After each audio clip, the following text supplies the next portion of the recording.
Game 1 of 3 here. I'm Madals, and Overgrowth is going to be the first map of the night. It's a Zerg versus a Protoss. 2 Koreans, 2 very talented StarCraft 2 players. Down in the lower left, the blue Protoss representing TCM. It is First. And his opponent to the top right, the red Zerg, it's Solar. This should be an awesome best of 3. I'm very much looking forward to seeing how these two get through this. First beat his teammate Yoda in the round of 16 to get to the quarterfinals. First did very well there. It was a best of 1. It was a close game. Solo, I'm not quite sure who he beat in the round of 16, and I don't have the bracket up beside me currently, so I can't actually check, which is very much ill preparation from me, but you'll have to live with it. So we're going to see what these two do as an opening.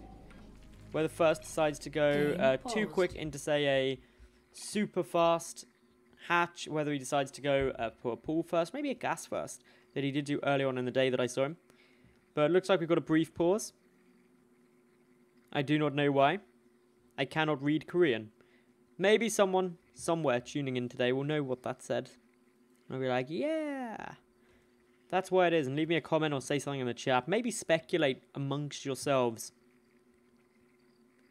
Gotta say, pauses in the early game are just the worst as a caster, because it's not even like you can analyze what's happened so far. You can be like, they're all sitting there and they have them things called workers, and they're mining away nicely. They've built a few each and they're still mining. Mining is very important. They need to continue to keep mining and mining and mining. Anyway, enough about that. More about what these two are doing. Gateway coming down now for First. Meanwhile, take a look. Yoda. Sorry, not Yoda. Solar is going to be going for a hatch first.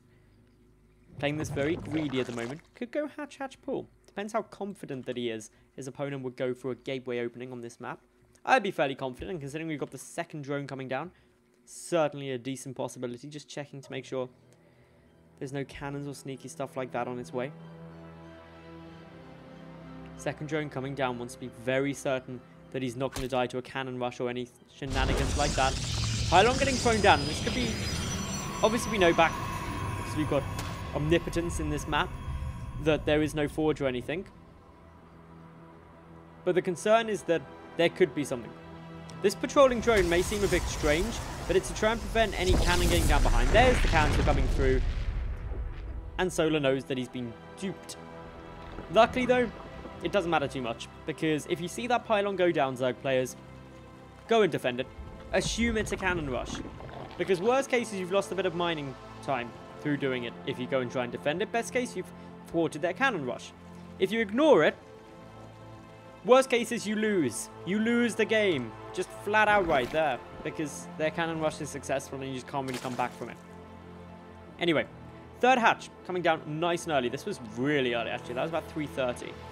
An incredibly quick third base from Solar, knowing that it's a gateway expand now. His Overlord coming, floating on through.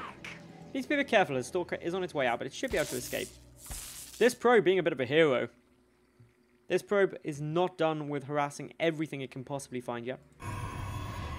Solar sending a second Overlord in, the first one escaping away to the north. Should be easily able to get away to safety now. First, able to scout the fact that a hatchery on its way down. Remember, this is only game number 1 of 3. So still plenty of time for both of them to bring out some fancy stuff. Do have a mothership core on its way out at the moment, so just still keeping a good look on that. Keeping a nice little check on what both of them decide to do. Third hatch now up and running for Solar. He's just droning heavily. Should be able to start up Zergling speed shortly. He's up to 80 odd gas. Going to be very interested to see whether he keeps the drones in there. No, he's not going to. And I think that's a good call.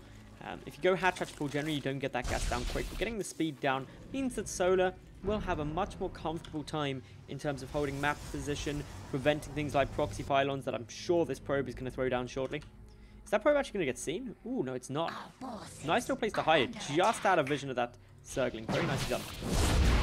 Unfortunately, this Overlord is going to burst. That supply block Solar has more coming on out though, so shouldn't matter that much. Pylon now coming down this Ling. Hasn't been able to identify it yet. Is he going to come and check around there? Might not. Might just keep running around in a good little circle. No, some units are moving forward, though, so he's already a bit suspicious. 10 more Lings on their way out. 2 additional gates at the front. There's going to be a lot of Zealots here because it's only the 1 gas at the moment. Solar, keeping a couple of Lings down the back. A lot of Stalkers coming out, actually, and that's really interesting. Generally, you'll see a lot more Zealots if it's only the 1 gas. Speed, not yet done with Zerglings. So he's trying to pencil and trap any of these Stalkers if it's all possible. Unable to actually surround any of them. Being very slippery there. First should be able to get a Queen kill. More Lings coming on forward, another pylon coming on down. There's the Zealot warp-ins. Speed is now finished. The Lings going to be able to surround. Trying to pick apart some of these Stalkers, but already the Zealots are there, and they're dealing out a good amount of damage. The Queen's trying to pick away at them, trying to get some more damage there. This is a very tough hold for Solo at the moment.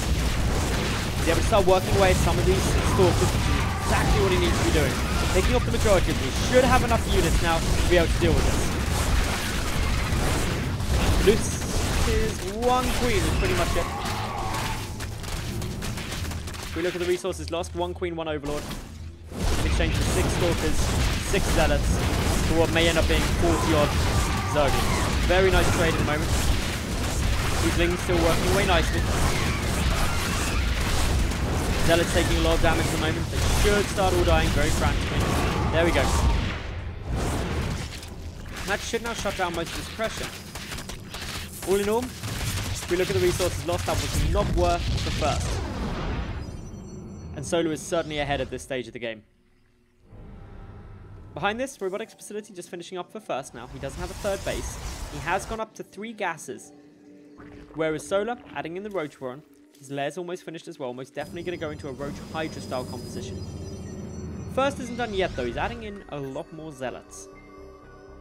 So he's continuing to look for pressure. Solar bringing just 1 Zergling down towards the 3rd base, and that's a really smart move. He needs to make sure that he's aware if and when that 3rd's taken.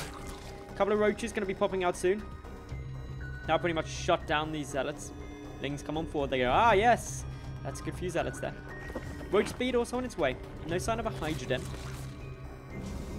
Don't know if the Robotics Facility has been seen. No, it hasn't. So Solar doesn't know that there's going to be that follow-up. He's probably going to get a bit thrown off by the fact that more units are getting warped in. But it's a lot of Zealots, and the Roach count already starting to creep higher. And it doesn't take many Roaches to deal with Zealots incredibly efficiently.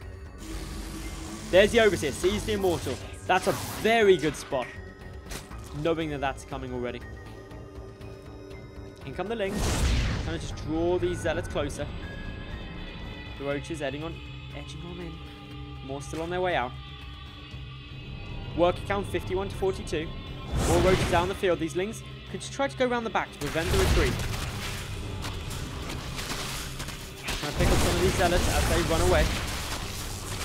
One thing is that pylon's taken down. Going to prevent reinforcements coming in easily. No other Fox pylon on the map, and there isn't a Warp Prism on the field either. Solar buying himself some more time, moving the Spine Crawler in first. Waiting. He's going to have a tough time until this... He's got to wait for the Warp Prism, basically. That's his only option.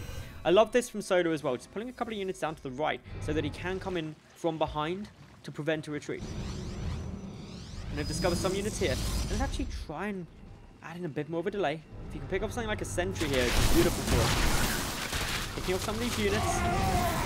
Buying himself more time. And every second counts for Solar. It gives him more of an opportunity to get out more units onto the field.